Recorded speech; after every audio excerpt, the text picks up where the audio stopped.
Jujur, tadi Abu Sufyan datang, ya Rasul. Abu Sufyan mana? Mantan ayahku itulah. Ramlah, tak ada bicara mantan ayah. Datang tadi dia kemari. Iya, jadi apa kau bilang?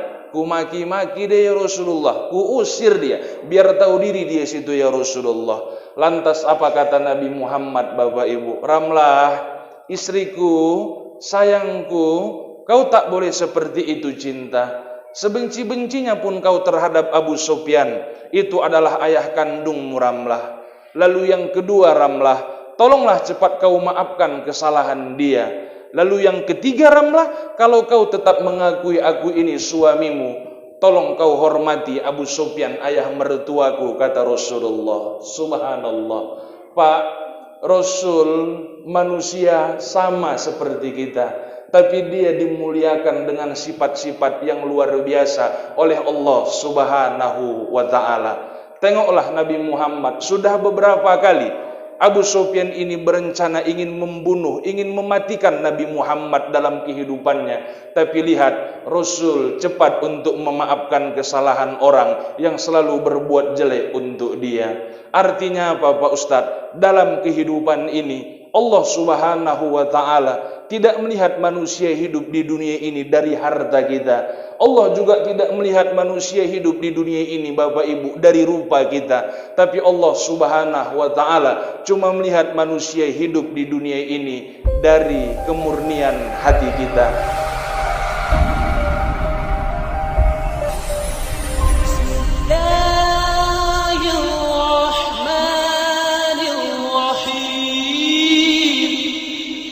Bismillahirrahmanirrahim. Assalamualaikum warahmatullahi wabarakatuh.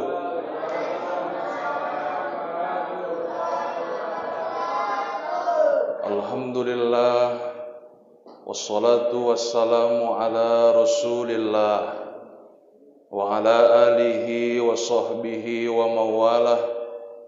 La haula wa la quwata illa billah. Rabbi adkhilni mudkhala sidqi wa akhrijni mukhraja sidqi waj'al li min ladunka sultanan nasira. Wa qul ja'al haqqu wa zahaqal batil innal batila kana zahuqa. Wa qala Allah ta'ala fil Qur'anil Karim, a'udzu billahi minasy syaithanir rajim. Bismillahirrahmanirrahim. Innamal mu'minuna ikhwatun fa aslihu baina ahwaikum. Shadaqallahul azim wa shadaqa rasuluhun nabiyul karim. Wa nahnu ala dzalika minas syahidin was syakirin.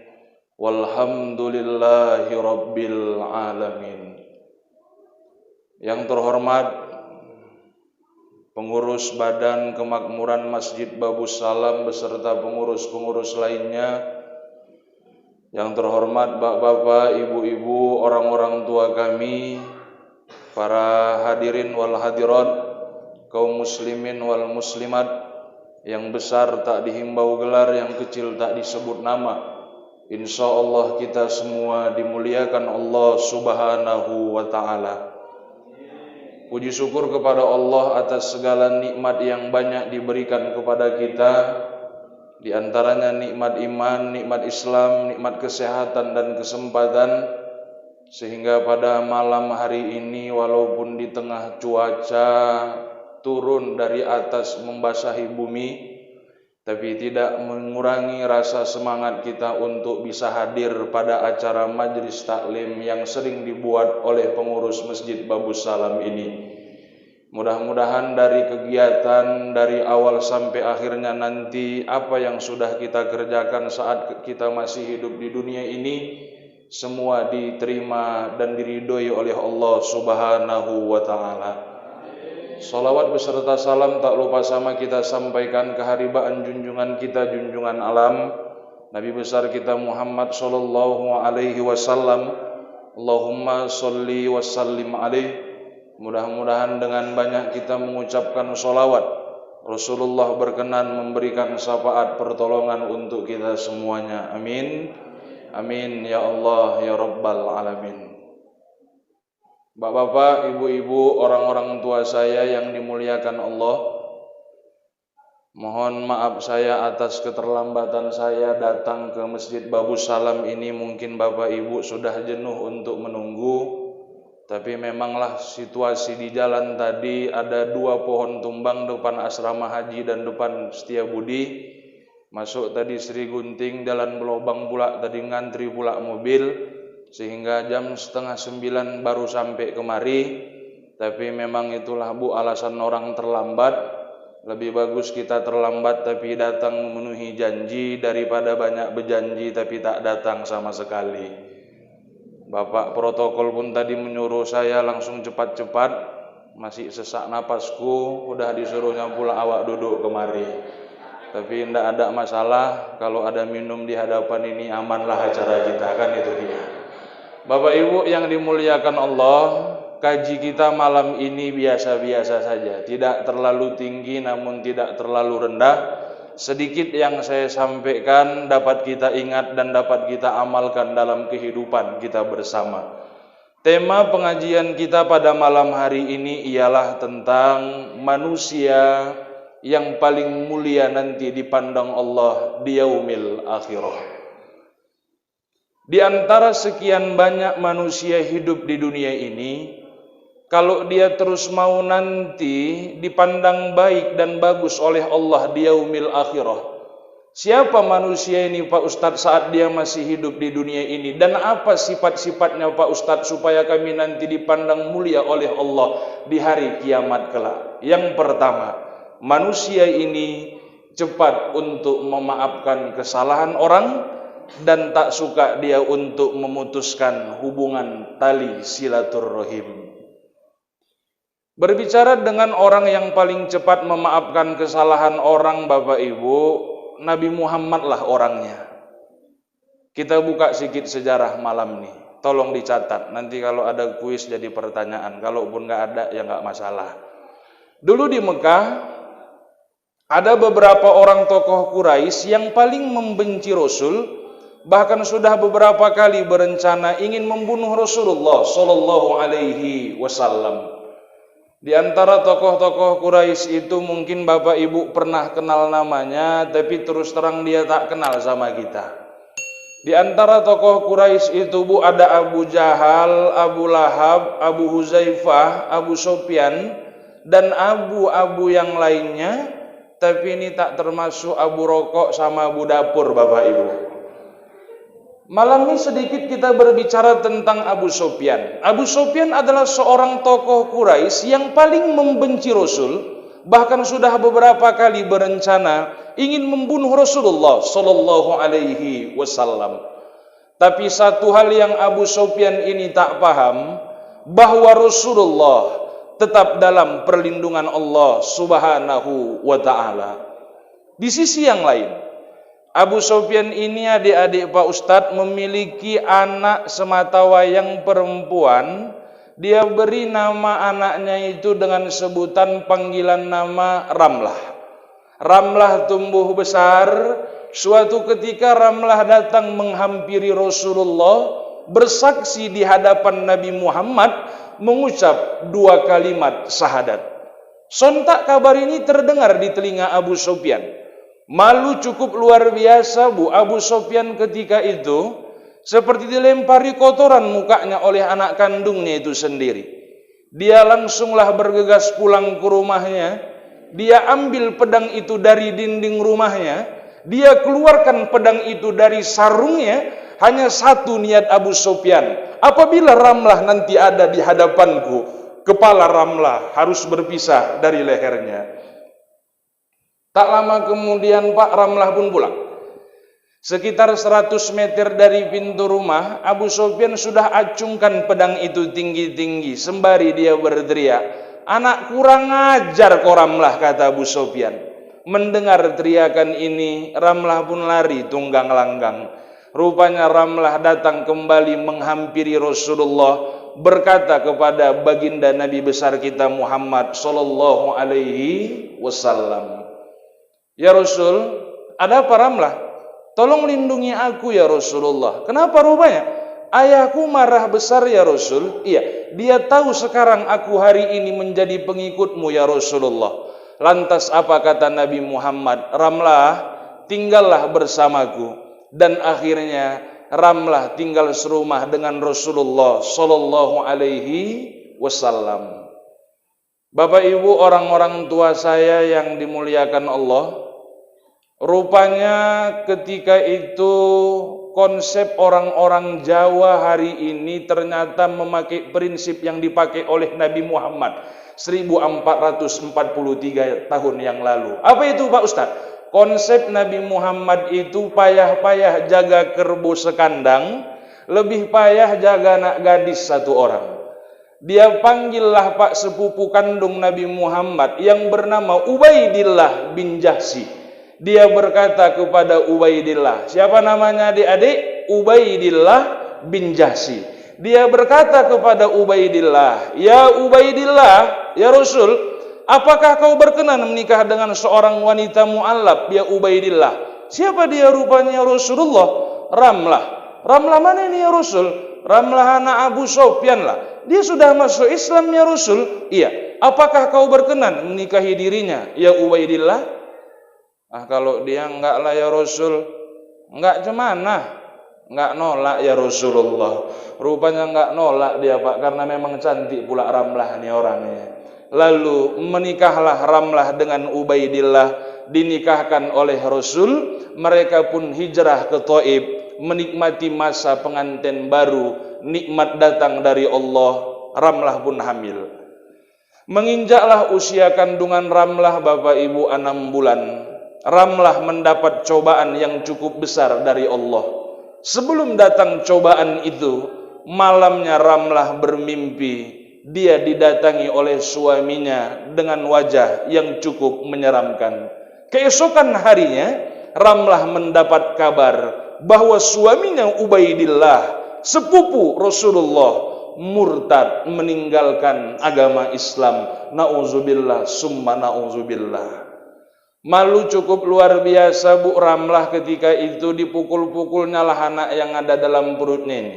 Ini anak kurang ajar ini. Anak nggak ada otak ini, anak orang kafir ini, kubunuh ini, kata Ramlah. Melihat peristiwa itu, salah satu sahabat rupanya berjumpa dengan Rasulullah, mengadukan hal ini kepada Nabi besar kita Muhammad sallallahu alaihi wasallam. Ya Rasul, ada apa Zaid? Ramlah ya Rasulullah. Ramlah kenapa? Dia pukul-pukul anak yang ada dalam perutnya itu ya Rasul. Kenapa rupanya? Dia mendapat kabar bahwa suaminya Ubaidillah, sepupumu ya Rasulullah, murtad, meninggalkan agama Islam. Inna lillahi wa inna ilaihi roji'un, kata Rasulullah. Zaid, ya Rasul, tolong dulu kau tuliskan 3 pesanku untuk Ramlah. Ada 3 pesan Rasul Bu pada saat itu. Yang pertama, Ramlah, aku turut berduka cita atas murtadnya suamimu Ubaidillah. Lalu yang kedua, Ramlah, tolong anak yang ada dalam perutmu itu jangan kau pukul-pukul, karena anak itu tak berdosa. Lalu yang ketiga, Ramlah, ketika nanti lahir anak itu seorang perempuan, tolonglah kau berikan nama dia dengan sebutan nama Habibah.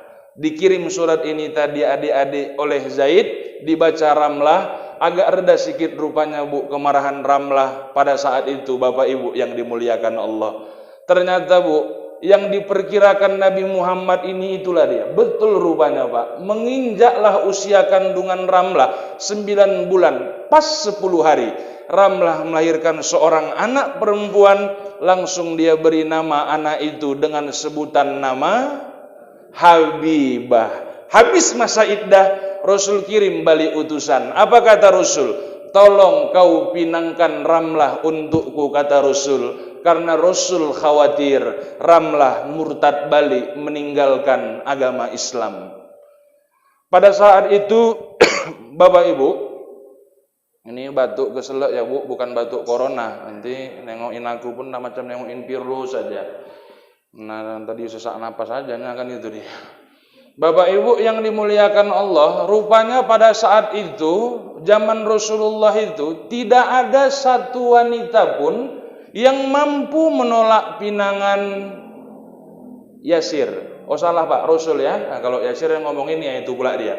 Lalu menikahlah Ramlah dengan Rasulullah. Tercatatlah Ramlah sebagai istri ke-9 dari 11 orang istri baginda Nabi besar kita Muhammad sallallahu alaihi wasallam. Ramlah sebagai istri ke-9 dari 11 orang istri baginda Nabi besar kita Muhammad sallallahu alaihi wasallam.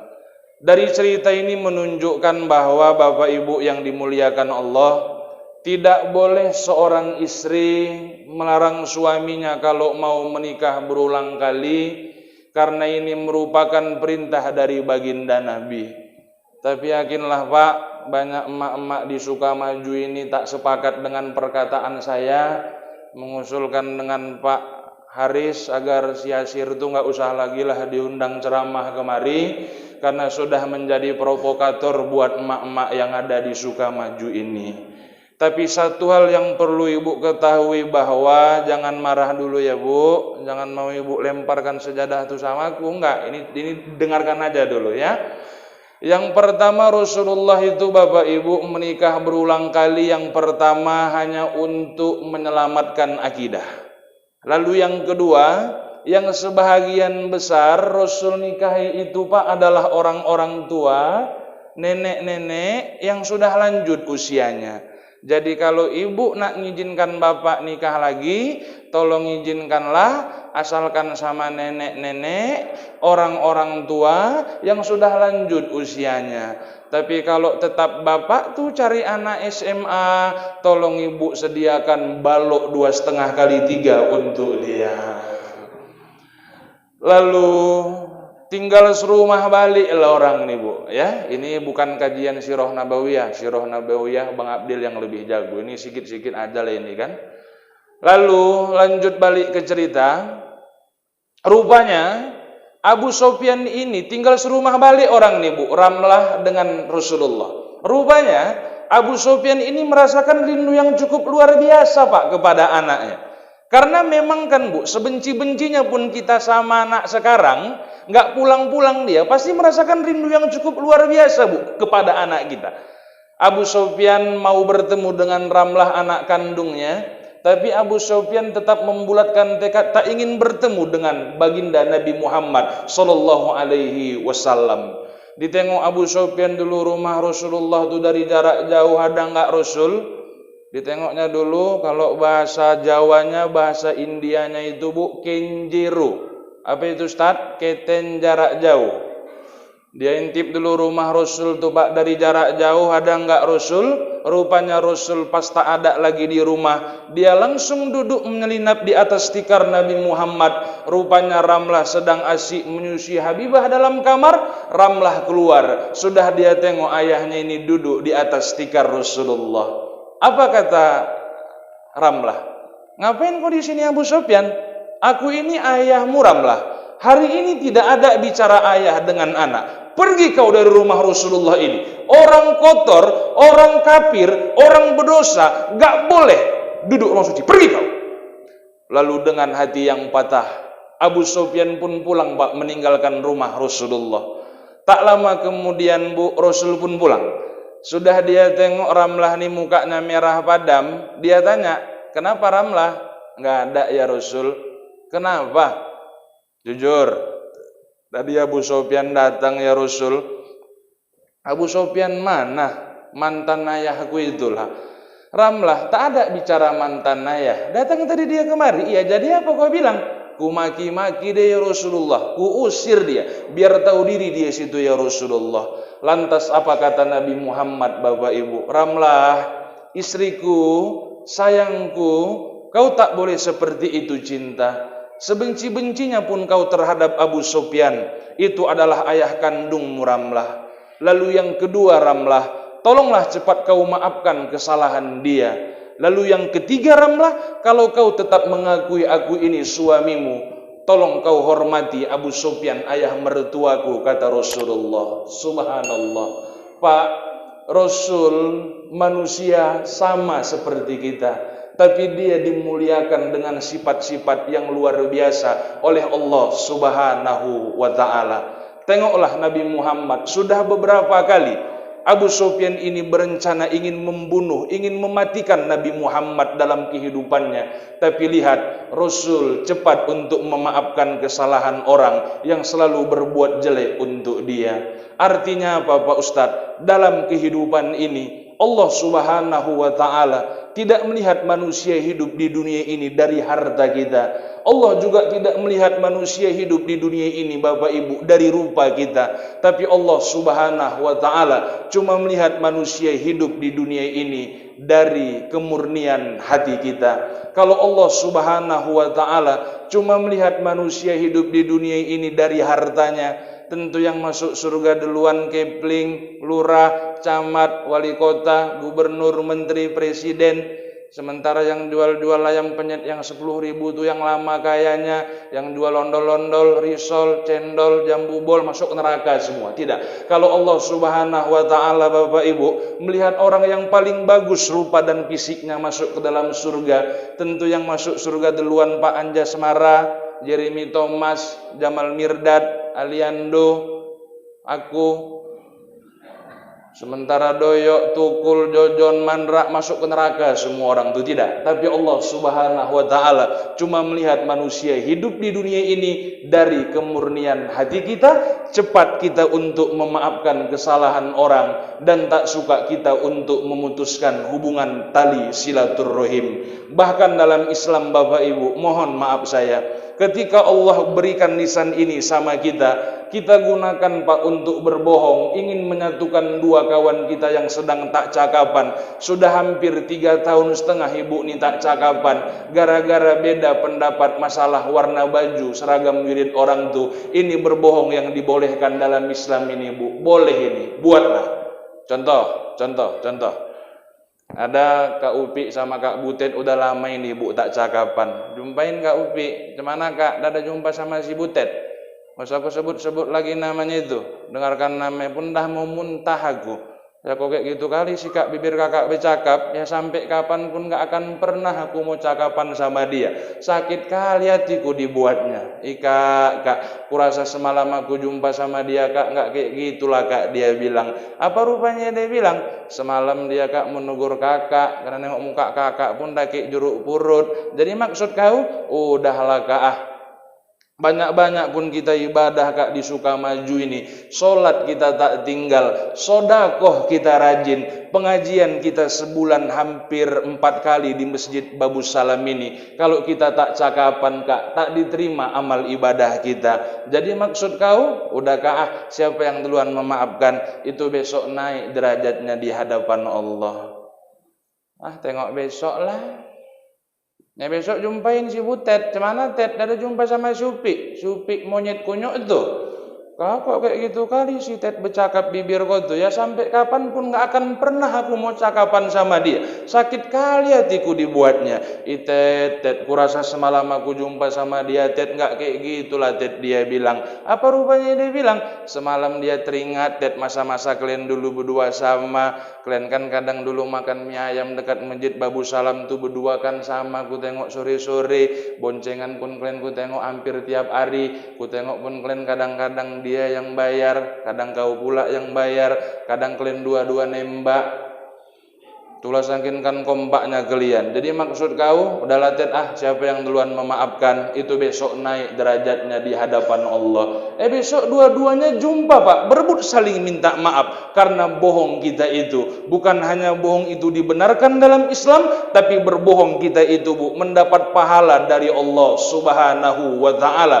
Innamal mu'minuna ikhwatum fa'aslihu baina ahwaikum. Orang mukmin itu bersaudara, damaikan perselisihan di antara kedua saudaramu. Ayo jaga kebersamaan kita, jaga kekompakan kita, terkhusus masyarakat jemaah Masjid Babu Salam yang kita cintai ini. Walaupun memang nanti ke depan banyak ini perbedaan. Saya lihat pula menurut pemberitaan di Google bahwasanya Masjid Babu Salam ini akan dilebarkan ya Pak Ashab. Kita sedang membeli tanah atau apa di seputaran masjid ini. Mudah-mudahan Allah permudah segala niat baik orang-orang yang ingin mensiarkan agama ini. Pasti nanti banyak perbedaan, tapi jangan jadikan perbedaan itu sebagai untuk memecah belah silaturahim di antara kita bersama, tapi jadikan perbedaan itu untuk senantiasa menguatkan hubungan silaturahim kita baik antara satu dengan yang lainnya. Jaga kebersamaan kita. Manusia yang pertama yang kata Nabi Muhammad itu orang yang cepat untuk memaafkan kesalahan orang dan tak suka dia untuk memutuskan hubungan tali silaturahim. Karena banyak pun zaman sekarang nih Bapak Ibu, ibadahnya tak tinggal sama Allah, infak, zakat, sodakohnya rajin, tapi kalau tak cakapan antara satu dengan yang lainnya, demi Allah tak diterima segala bentuk amal ibadah kita saat kita masih hidup di dunia ini. Sekali lagi saya katakan, banyak kita merenung sudah berapa banyakkah kebaikan yang kita kerjakan saat kita masih hidup di dunia ini. Itu yang pertama, yang nanti manusia ini dipandang mulia oleh Allah di yaumil akhirah. Orang ini cepat untuk memaafkan kesalahan orang dan tak suka dia untuk memutuskan hubungan tali silaturahim. Itu yang pertama. Lalu yang kedua, yang terakhir, dua poin saja. Siapa lagi Pak Ustadz manusia yang nanti paling baik dipandang Allah di yaumil akhirah saat dia masih hidup di dunia ini? Manusia ini selalu patuh dan taat serta berbakti kepada kedua orang tuanya, terutama kepada ayah dan ibunya, baik yang masih hidup ataupun yang telah tiada. Subhanallah. Bu, orang tua dalam Islam itu adik-adik Pak Ustadz, kalian tahu ada dua. Ada emak, ada ayah. Cuman yang agak dilebihkan dalam Islam nih Bu, emak. Beruntunglah ibu. Kenapa kok emak Pak Ustadz? Ini dibuktikan ketika datang pemuda bertanya kepada Rasulullah, ya Rasul, kepada siapa kami harus berbakti pertama kali kami hidup di dunia ini ya Rasulullah? Kata Rasulullah, ummuka, ibumu. Lalu siapa lagi ya Rasul? Kata Rasulullah, ummuka, ibumu. Lalu siapa lagi ya Rasul? Kata Rasulullah, ummuka, ibumu. Lalu ya Rasul, abuka, bapakmu. Tengok di 3 kali mak, 1 kali ayah. Makanya nanti kalau kalian punya duit 400, mau kalian kasih ayah mak kalian, 300 kalian kasihkan mak, cepek sama ayah. Tak apa salah kita Pak ayah-ayah nih, suka kali dibeda-bedakan. Udah jelas sekali kan Bu, ibumu, ibumu, ibumu baru ayahmu. Surga terletak di bawah telapak kaki ibu, nggak ada telapak kaki ayah. Ibu jari ada, bapak jari. Induk kapal ada, bapak kapal. Dharma wanita ada, dharma pria. Ibu kota ada, bapak kota. Hari Kartini ada, Hari Kartono nggak ada. Tapi kita pun Bu, Pak, ayah-ayah ini yang laki-laki ini jangan pula pernah iri sama emak-emak ini. Karena memang tafsir hadis mengatakan 3 yang tak bisa dibayar anak sama emaknya itu. Apa aja itu Ustaz? Mengandung, melahirkan, menyusui. Bayar itu kok bisa? Jadi semalam waktu saya ceramah di Patumbak, desa Lantasan Lama yang ke ujung tuh, yang mau dekat Telun Kenas, Wirid Akbar emak-emak. Waktu saya ceramah kayak gini, nyeletuk orang itu, nunjuk tangan. Mohon maaf Pak Ustadz, sebelum lanjut, ya Bu, 3 tadi Pak Ustadz ya, yang Pak Ustadz bilang yang tak bisa dibayar anak sama emaknya itu. Betul Bu, mengandung, melahirkan, menyusui. Jadi apa rupanya masalah Bu? Jadi timbullah pertanyaan Pak Ustadz, kalau emaknya ini ngasih anaknya pakai susu dot, dalam hatiku lancip kali lah bibir ibu ini. Tinggal 2 lah Ustaz. Oh bekera wak nih, bekera. Aku terangkan. Sabar aku bilang ya. Dek, masih hidup kalian? Dek, adik-adik Pak Ustaz. Jawablah, ya Ustaz. Kalian dulu waktu kecil bangun tengah malam minta susu, siapa yang bangun? Emak. Ayah mau juga, cuman jarang itu Pak ya. Ayah ini kan lebih banyak membentuk pulau-pulau di bantal-bantal. Mak yang bangun pigi, mak tu tadi ke dapur, dipanaskannya air, sudah panas airnya, dibuatkannya susu, sudah jadi susunya, diantarkan susu yang sudah jadi itu tadi ke dalam kamar, ditungguinya anaknya minum susu. Di tengah heningnya malam, suara jangkrik terdengar di mana-mana, angin terus kedengaran berhembus dari jendela kamar, tapi mak tu sabar menunggui anaknya minum susu. Pas pula mata maknya yang ngantuk, mata anaknya pula lah yang terbuka. Terlepas susu dot tu tadi dari mulut anaknya, menangis anaknya. Sorongkannya balik. Karena posisi jam 2 malam ngantuk-ngantuk lagi maknya. Terlepas lagi susu dot tu, menangis lagi anaknya. Sorongkannya balik. Ketiga kalinya terlepas pak, mau masukkan ke mulut anaknya. Salah pula masuk ke muncung ayahnya. Itu mak. Ibu kaulah wanita yang mulia, derajatmu 3 tingkat dibanding ayah. Kau mengandung, melahirkan, mengandung lagi, melahirkan lagi. Berapa anaknya dek? Aduh ngantuk pula yang ujung tuh, tengok ini loh. Ulangilah, udah capek-capek aku nyanyi. Ulang. Kau mengandung, melahirkan. 1. Mengandung lagi, melahirkan lagi. Mengandung lagi, melahirkan lagi. Berapa anaknya bu? 4 bu, yang 1 kembar. Jadi bapak ibu jemaah yang dimuliakan Allah, itu mak ya. Bersyukurlah ibu-ibu, Allah hadirkan ke dunia ini berjenis kelamin perempuan. Karena memang perempuan ini Pak sangat dimuliakan oleh Allah Subhanahu wa taala. Makanya banyak kita lihat hari ini Pak Aris, banyak juga laki-laki yang gayanya kayak keperempuan-perempuanan, karena memang juga dia mau dimuliakan oleh Allah Subhanahu wa taala. Saya sudah pernah rasakanlah Pak betapa mulianya hati seorang ibu ini. Allahu Akbar. Memang pantaslah perempuan ni rupanya dimuliakan oleh Allah Subhanahu wa taala. Ketika kami ditinggal bertiga di rumah oleh adik saya, ikut adik saya ini yang paling kecil pelatihan dari MAN 1 Medan ke Jakarta. Utusan dari sekolahnya ada beberapa bulan lah dia di Jakarta. Tinggallah kami bertiga, saya, emak sama ayah. Waktu pas hari Minggu disuruh ayah saya belanja ke pajak Pak dekat rumah. Sir, iya ya, tolong dulu nak kau belikan ikan, udang, tahu, tempe, daun ubi, belacan. Siap ya? Saya kerjakanlah bu sesuai dengan perintah ayah. Berangkatlah saya Pak jam 7 pagi ke depan gang nyetop angkot sambil bawa keranjang. Tetangga kanan kiri pun dah menggosip Pak pagi-pagi. Ya Allah kak, rajinnya lah si Asir itu ya. Udah ganteng, imut, cocok dijadikan menantu. Nah, itu orang yang bilang, aku kan cuma dengarkan. Ibu tuh tinggal dengarkan aja ngek kali. Sampailah saya jam 9 pagi di rumah, saya antarkan belanjaan itu tadi Pak sama ya.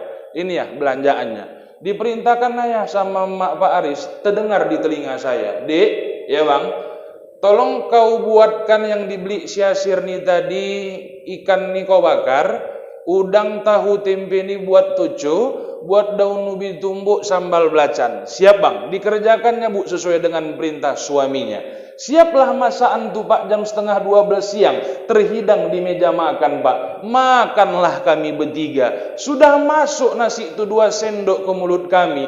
Menangis mak tuh terisak-isak. Kutanya, mak kenapa kok nangis? Enggak ada Sir, lanjut makan kau. Jadi mak kok nangis? Kalian aja aku hari ini makan enak. Adik kau entah apa dimakannya di sana.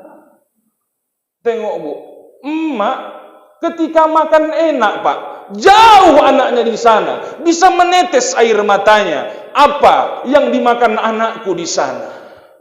Tapi ketika anak nanti merantau di kampung orang, berhasil sudah banyak jadi orang kaya, jarang yang ingat sama kedua orang tuanya. apa yang dimakan kedua orang tuaku di kampung sana. Satu orang ibu bisa merawat, mengasihani 10 orang anaknya. Tapi 10 orang anak belum tentu bisa merawat dan mengasihani satu orang ibunya. Buktinya banyak Pak hari ini anak-anak kaya yang kita lihat masukkan mak ayahnya yang sudah tua ke panti jompo. Sungguh air susu dibalas dengan air tuba. Anak durhaka sama orang tua, adik-adik Pak Ustadz, nggak akan dapat syafaat pertolongan dari Nabi Muhammad. Itu yang pertama. Makanya nanti suatu saat adik-adik Pak Ustadz yang hadir hari ini, mungkin nanti ada yang jadi kepala dinas, jadi lurah, jadi camat, ataupun jadi YouTuber. Walaupun kalian nanti banyak harta pendapatan kalian, tinggi pangkat jabatan kalian nanti suatu saat, tapi kalau kita durhaka Pak sama emak ayah kita nggak ada apa-apanya di mata Allah Subhanahu wa ta'ala. Saya suatu hari pernah berangkat ceramah lah, mungkin nanti Pak Wali Kota ini menengok tayangan YouTube FK SMM Sunggal ini. Saya pernah berangkat ceramah dengan Pak Wali Kota Tebing, Pak Insinyur Haji Umar Junaidi Hasibuan MM. Ketika itu beliau telepon saya, Ustadz, ya, saya datang ke rumah ya Pak Ustadz, biar kita berangkat sama Ustadz, nggak usah bawa supir. Siap Pak Haji, saya bilang. Kebetulan rumah saya dan rumah beliau itu berdekatan. Siap Pak Haji, saya bilang. Berangkatlah kami jam 6:30 sebelum maghrib menuju Tebing.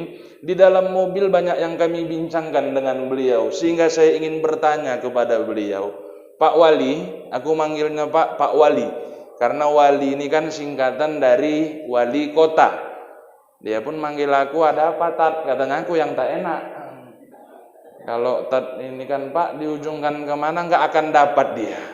Kalau Wali ini kan enak Bu, bisa dikait-kaitkan dia. Wali Kota, Wali Songo, Wali Band, Wali Murid, enak Pak kan? Kalau Tat ini kan Ibu carilah ke ujungnya aja pun nggak akan dapat dia. Ada apa Pak Ustadz? Katanya. Saya ikuti Pak karir hidup Bapak. Semenjak Bapak jadi Kadis PU Pekerjaan Umum Provinsi Sumatera Utara, berkantor di Sakti Lubis Simpang Limun, ada usaha yang Bapak bangun meningkat satu keluarga. Lalu Bapak sempat jadi Wali Kota Tebing sampai hari ini 2 periode.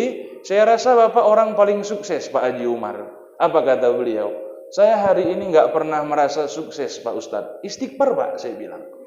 Banyak hari ini orang yang mau jadi pejabat di negara kita ini Pak, mulai dari mungkin yang paling bawah sampai yang paling tinggi jabatannya, gadikan rumah, gadikan apa yang ada di gadikannya. Masa setelah dia duduk jadi wali kota 2 periode, dia merasa orang nggak sukses? Istighfar Pak, saya bilang.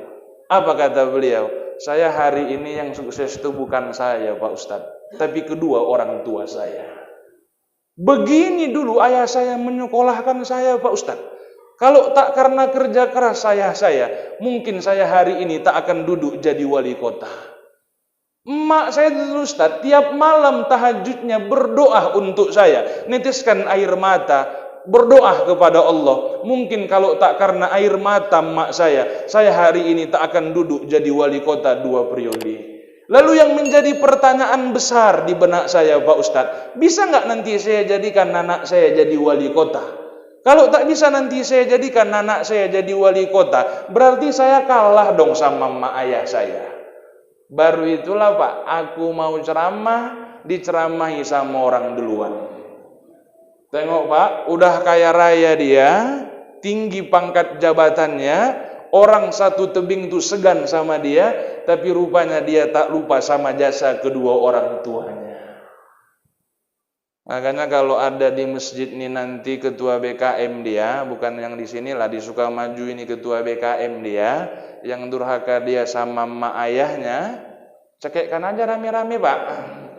Baru lagi jadi ketua BKM, mudah lantam, mudah durhaka sama emak ayahnya. Itu bersyukur kalian yang masih hidup kedua orang tua kalian. Tetaplah kalian berdoa kepada Allah. Semoga terus dikuatkan hatinya untuk dapat beribadah kepada Allah.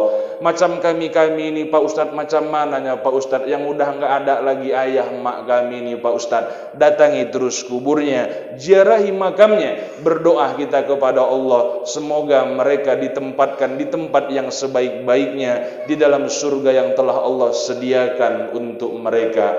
Jangan pernah kita mencari surga di luar rumah, kita tinggalkan surga yang dekat di dalam rumah kita. Muliakan orang tua kita, patuhi apa yang diperintahkannya, walaupun memang kadang jengkel dalam hati. Itulah memang cobaan sebagai anak yang soleh dan soleha. Insya Allah, Allah akan meridhoi perjuangan kita semuanya. Bersyukur yang masih hidup kedua orang tuanya, yang tak ada lagi tetap berdoa kepada Allah, semoga Allah tempatkan mereka di tempat yang sebaik-baiknya. Dua golongan manusia inilah yang dari sekian banyak kita cuma ambil dua pada malam hari ini, yang nanti manusia ini akan dipandang baik oleh Allah di yaumil akhirah. Yang pertama tadi siapa Pak Ustadz? Manusia ini cepat untuk memaafkan kesalahan orang dan tak suka dia untuk memutuskan hubungan tali silaturahim. Lalu yang kedua, anak yang selalu berbakti kepada kedua orang tuanya dan tak pernah dia durhaka kepada ayah dan ibunya. Mudah-mudahan saya doakan orang-orang yang hari ini duduk mendengarkan tausiah agama ini,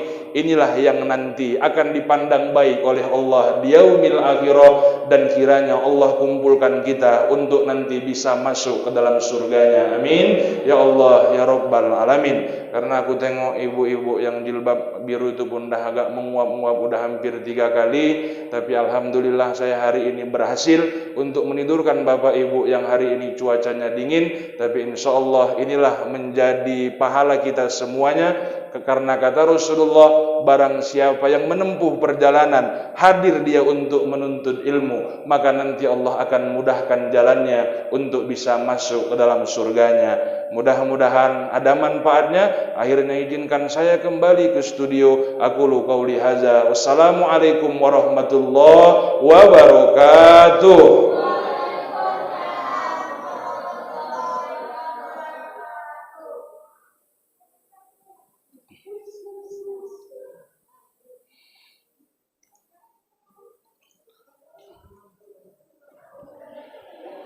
Kuis, ada 7 kuis ya, kita cepat aja.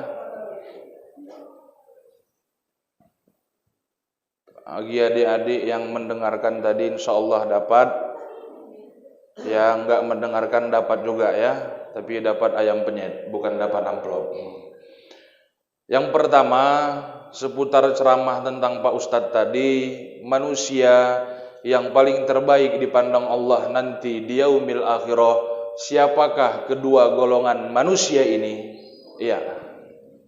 Tunjuk tangan.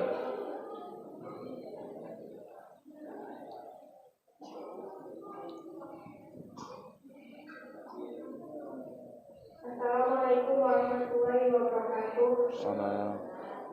Dua golongan manusia yang dimuliakan Allah, ya. Satu, manusia yang cepat memaafkan kesalahan orang dan tidak memutuskan tali silaturahim.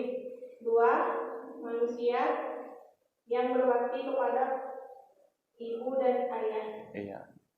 Selamat ya. Dapat. Seputaran tentang masalah, sedikit kisah masalah Nabi tadi. Ada 4 tokoh Quraisy yang tadi Ustadz sebutkan juga, selain Abu Dapur dan Abu Cuci Piring. Sebutkan siapa tokoh Quraisy ini yang wajib kalian hafal walaupun memang tidak patut untuk dicontoh. Siapakah 4 tokoh Quraisy yang tadi Ustadz sebutkan? Iya.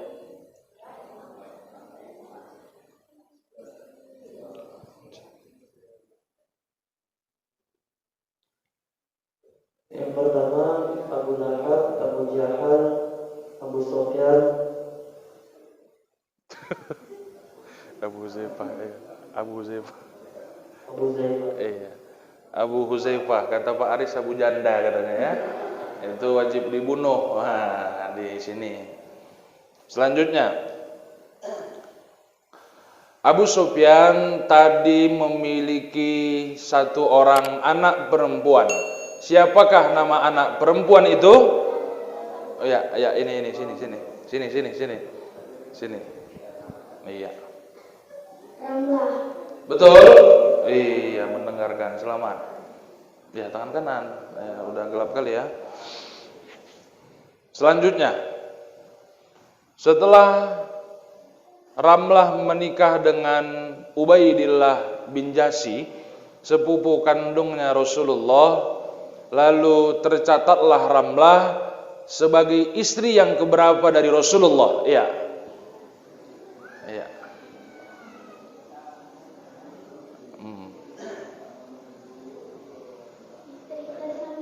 Iya, Ramlah istri ke. Iya, betul. Allah mendengarkan berarti orang nih. Pintar-pintar Pak Bu Salam nih ya. Makannya makan lontong tapi yang asli Bu ya. Bukan pakai pengawet dia. Selanjutnya, setelah Ramlah menikah dengan Ubaidillah bin Jasi, mereka memiliki satu orang anak. Anaknya itu anak perempuan. Siapa nama anak itu? Iya. Habibah. Ya pakai assalamualaikum lah. Iya. Habibah. Iya, betul. Iya, Habibah. Selamat.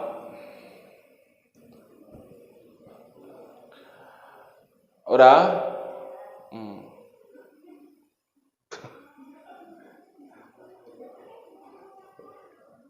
Ini jawab. Sebutkan nama lengkap Pak Ustadz. Ya. Muhammad Yasir Tanjung. Iya, betul. Iya, kira nggak ingat-ingat juga. Salam. Terakhir. Ini umum. Sebutkan jumlah subscriber FKSMM Sunggal. FKSMM Sunggal. Tidak harus lengkap tapi mendekati Pak Aris ya. Iya.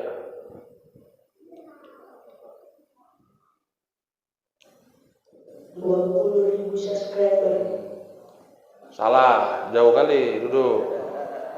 Ada yang tahu? Ada yang udah nengok Google? Iya. Iya, enggak nonton aja. 50 subscriber. Mendekati, Pak. Jauh. Ayo, jumlah subscriber FKSMM Sunggal. Iya. Assalamualaikum 6.000 subscriber. Berapa? 6.000 subscriber. 6-nya betul, tapi ujungnya salah. Ya, salah. 6-nya betul, iya. Ada yang bisa? Sebelum kita ganti, gawat ini di sini orang ini. Ajak kalian ini. Ayo. Itu channel-channel dakwah yang bisa mengantarkan kita masuk ke dalam surga. Makanya nanti yang punya HP mak ayahnya di like, share, and subscribe, ya kan? Jangan lupa juga hasil pendapatan dolarnya agak dibagi-bagi sama ustaz-ustaz. Ayo. 6,7 subscriber. Salah. Iya, dia 6 juga. Udah, kita ganti.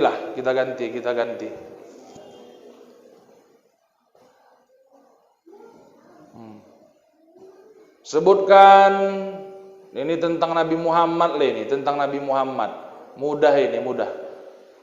Ibu dan ayah Nabi Muhammad. Iya. Abdullah Aminah. Betul? Iya, selamat. Oke. Oleh karenanya mudah-mudahan acara yang kita selenggarakan yang sederhana ini dapat bermanfaat untuk kita semuanya dan dapat kita amalkan dalam kehidupan kita sehari-hari, dan kiranya Allah tetap memberikan kesehatan untuk kita semuanya dalam menjalani aktivitas hidup kita yang masih di dunia ini. Oleh karenanya mari sama-sama kita berdoa kepada Allah, Kiranya apa yang menjadi harapan kita diijabah oleh Allah Subhanahu wa taala. Sebelum kita berdoa, mari sama-sama kita hadiahkan sebaik Al-Fatihah kepada kedua orang tua kita, baik yang masih hidup ataupun yang telah tiada. Mudah-mudahan yang masih hidup kedua orang tuanya tetap Allah kuatkan hatinya untuk dapat beribadah kepada Allah, dan bagi orang tua kita yang telah pergi dari dunia ini, kiranya Allah tempatkan mereka di tempat yang sebaik-baiknya. Sumbah khususun ala hazihin niyah. Al-Fatihah. Bismillahirrahmanirrahim. Ar-Rahmanir-Rahim. Maliki yaumiddin. Iyyaka na'budu wa iyyaka nasta'in. Shiratal mustaqim. Shiratal ladzina A'udzu billahi minasyaitonir rajim. Bismillahirrahmanirrahim. Alhamdulillahi rabbil alamin, wassalatu wassalamu ala asrafil anbiya'i wal mursalin wa ala alihi wa sahbihi ajma'in.